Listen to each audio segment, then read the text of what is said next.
Hey guys, welcome to Jen's Creativity Corner. Today I'm going to show you what's inside this box and make something fun with it. Alright, so I got this box on Amazon. It's a good, I'd say, starter kit for working with resin. If you've been around with me seeing some of my other videos, I think the only one that I've really done on resin is my April Fool's spilled can joke. But I actually used to do tons of resin things. Just a few examples. This was with, I believe, polyester resin, which is a different kind that I don't really like working with. The fumes on it and the ratio of how you do it is a lot trickier. I've also done some magnets. Little Curious George's from Fruit Snacks. So that guy needs his face cleaned off. But some rare earth magnets embedded in there. If you want some tips on how to do that, because that's actually a pretty tricky thing, but you work with layers, so that's something I've worked on. I was making some embedded coins. This is actually really beastly to do, but I wanted to do like a whole game out of them, but I don't know. Maybe someday. It's just tricky to get it to work just right. I did a good amount of jewelry. Here I glued on a little studded earring, and I also have had some fun just embedding things. Like this is an M&M that has been immortalized in resin for a few years now.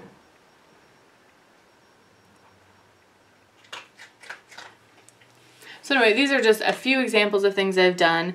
The tricky part though is when you're wanting to do a pendant or earring, the molds that I have are not really set up for that.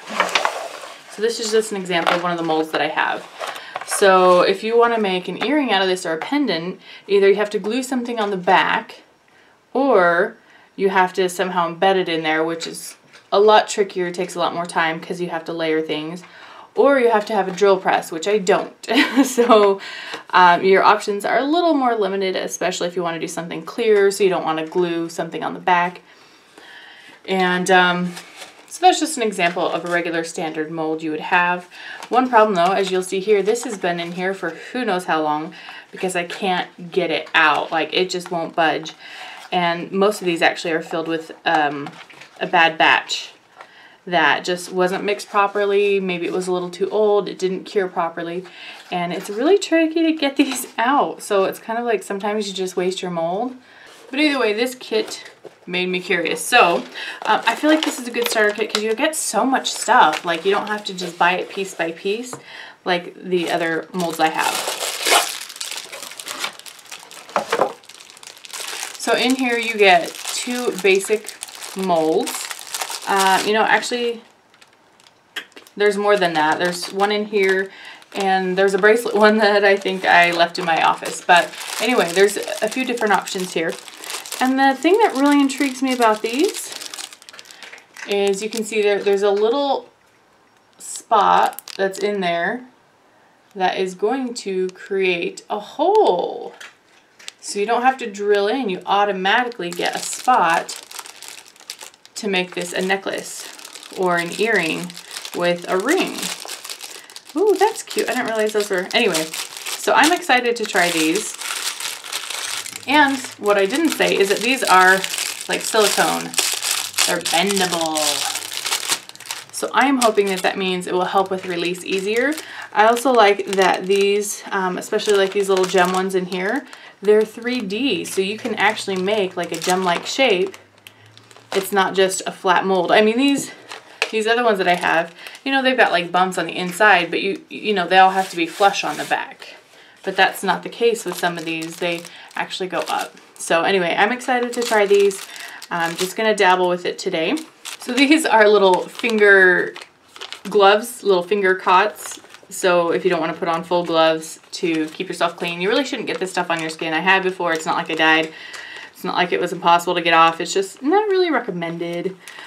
These are some little fasteners and stuff for jewelry.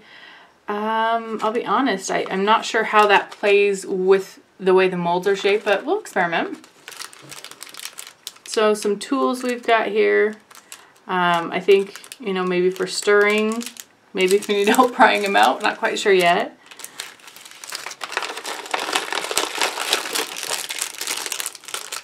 Here's the little 3D one. So if you want to make little diamond shapes, essentially, that's cool. I like that. You can do gem shapes. These guys are tubes of different shapes. You can have triangle, circle, rectangle tubes, and some pipettes. Not included in this kit is Easy Cast. This is what I've used over the years, and it's low odor. It's pretty foolproof. Obviously you can mess it up, but the biggest thing is just getting a 1-to-1 ratio on the resin and the catalyst. I would actually recommend wax paper just to protect your surface. I'm going on the wild side because I couldn't find mine. But then you've got some cups. You want to make sure they're not wax lined. Little clear cups would probably be better, but again, just going with what I've got easily accessible today. The most important thing with resin is just following the instructions. So definitely read those thoroughly on the package, because it doesn't dry, it cures. And if you don't have the right mixture, if you didn't follow the right procedure, it will never cure. So I'm mixing 1 part by measurement. I was a little rough on this. I really need to get like proper measuring cups, little plastic ones. So I'm going to make sure to invest in those for the next time I work with resin. But 1 part resin, 1 part hardener, and then you're going to mix it for the prescribed amount of time. Now it is a little wasteful on cups and stirring sticks, because it's very particular about when you can like scrape it down, when you can't, just because the tiniest bit of improperly mixed part can ruin a whole batch, a whole mold. So anyway, you see I put it in different cups. I wanted to try out first this cute little diamond mold, make little 3D diamonds. I was going to do a whole video on layering. You'll see a little bit here and there of projects that are partially worked on. I'm not going to go into depth on this because I realized halfway through editing that it's just too much to cover all at once. So if you're talking about embedding objects into resin, that's going to be a separate video sometime. But I did my little crystal, and I'm dyeing this. You have to use very specific resin dye. You can't just use food coloring or something like that. It will not cure properly. So I did a little sapphire because that's my birthstone. And then it's always important to have extra molds laying around, because you want to be more generous about how much you mix, just in case, you know, you don't want to end up too short on the product. But if you have way too much, you don't want it to just sit in the cup and go to waste. So I wasn't really necessarily doing all these, but I mixed way too much. I got out the bracelet mold and then just filled in these little pieces here and there, because, you know, they can go for a cute little jewelry project or other project. So here's an example of some of these. Now the bracelet, I love how it turned out. It's just so crystal clear, a little small for me, but it's nice and hard, and it's got nice 3D dimensions to it. The edges are a little rough. That's just the way it is with the way that viscosity and curing works, so you do need to sand it down a little bit, but I was really impressed. Now the crystal was a demon to get out of. It's a little tube, but it is really cool. Like if you want a crystal looking thing, a tube looking thing, might as well try it.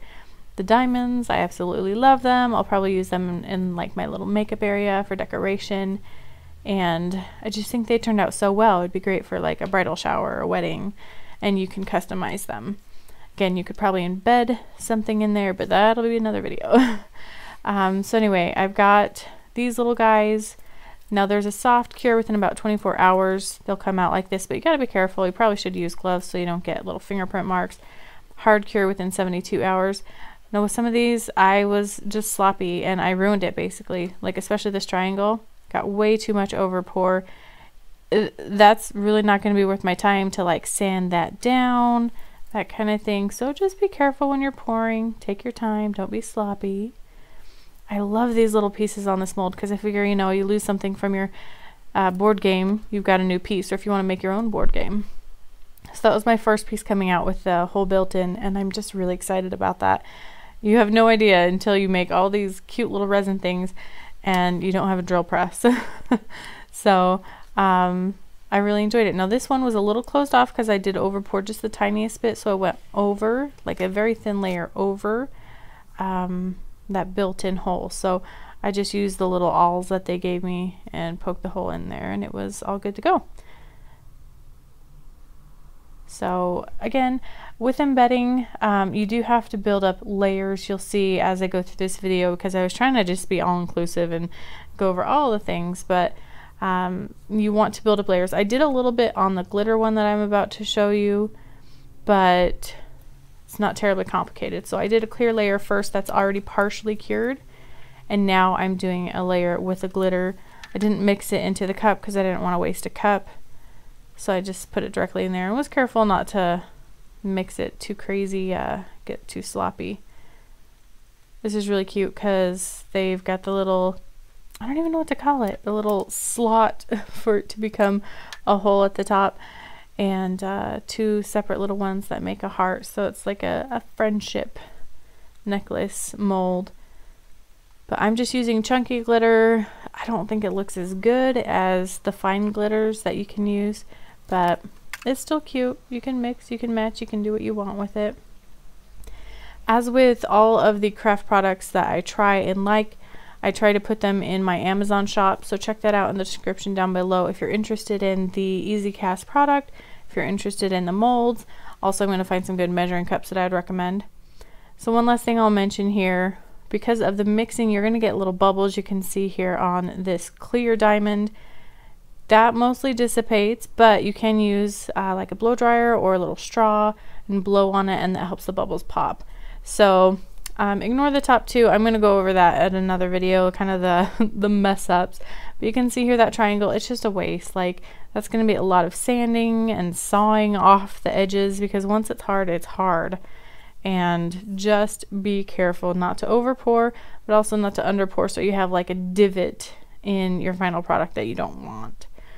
So this is just the basics, very basic pouring, just a little mixing, and they turn out so cute. It's really fun to be able to make your own custom jewelry or game pieces or memories. Like if you want to coat something, I've coated a lot of things, like I showed the M&M, but I've coated wisdom teeth or roses. Anyway, thank you so much for joining me. If you are interested in learning about embedding specifically, more detailed looks than just a simple pour like the bracelet, make sure to subscribe, give this a thumbs up, let me know you're interested, and comment down below any questions you have that I can try to cover more thorough, more direct in my next video. I appreciate your support so much, guys. Check out all the links down below, and I'll see you on my next video.